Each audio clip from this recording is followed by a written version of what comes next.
Hey there, drone fans. Today I'd like to give you 5 good reasons why I think you're really going to like the brand new DJI Neo2 drone. Now, I've been flying this drone ever since it was released, and it's really hard for me to convey just how much fun this drone is to fly, but I'll give it a shot. I'll start off with the flight time. Now, the drone weighs less than 250 grams, which makes it an ultralight drone, and that means you don't have to worry about registering it with the FAA because it's light enough, but you're wondering how long can it fly because it's small and it almost looks like a toy. Well, in a fully charged battery, you can get up to 19 minutes of flight time on this drone, and you can also find a fly more combination that includes a charging hub and 2 additional batteries, which gives you almost an hour of flight time between the 3 batteries. And that's more than enough time to put the drone up in the air, fly out over that lake till you find a point of interest, record some video footage, take some beautiful pictures, and still have plenty of energy to get back and land where it took off. So up to 19 minutes of flight time on each of the batteries. The next big concern a lot of people have is how far will it fly? Because people worry when they put up a drone, it flies away a little bit, you break the connection, and the drone heads for the horizon. That's not going to happen with this drone.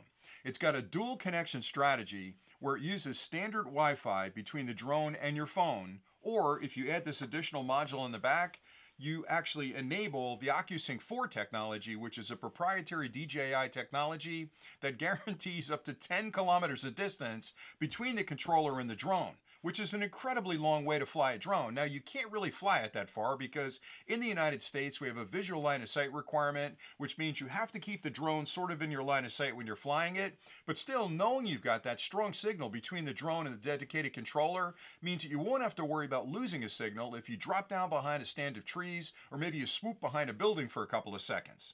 Another thing that's nice about the drone is its versatility because it's almost like a Swiss Army knife where you can use it in a variety of situations. For example, you can fly the drone on its own from your palm. You can basically turn it on, hit a button, and it'll fly a predetermined flight pattern and then come back and land right in your palm.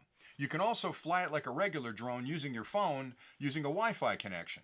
You can add a dedicated controller and fly it like a regular drone with a real controller. You can even add a set of goggles and a gyroscopic controller to fly it like an FPV drone. So you're really getting a selfie drone, a regular drone, an FPV drone, all in the same package.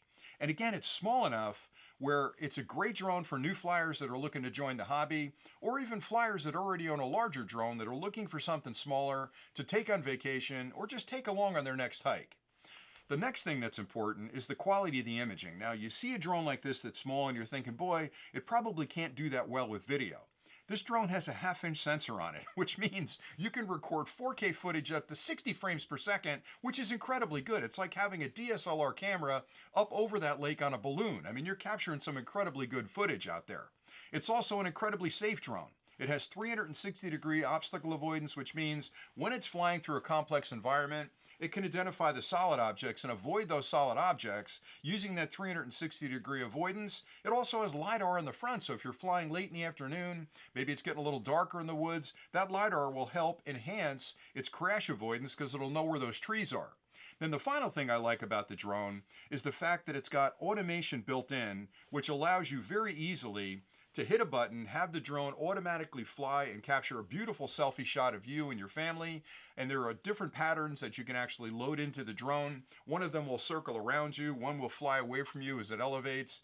There's a bunch of different patterns you can instigate on the drone, and the cool part is the companion application allows you to decide which of those are on the drone at any given time, so you can mix and match as you need to for your next vacation. So for me, there's a lot of drones on the market, but boy, I'm telling you, this Neo2 is fast becoming my favorite drone to take with me pretty much anywhere because it's nice and small. I've got these protective cages over the propellers. I can use it without fear of breaking that connection when it's flying far away from me. It handles the wind really well. It pretty much does everything I need a drone to do. And the best part is it captures 4K footage at 60 frames a second. So I'm getting some beautiful video and some incredibly nice pictures. And that's all I really had for today. So hopefully you found this quick review helpful. I've enjoyed talking about it. So thanks a lot for watching. And until next time, as always, happy flying.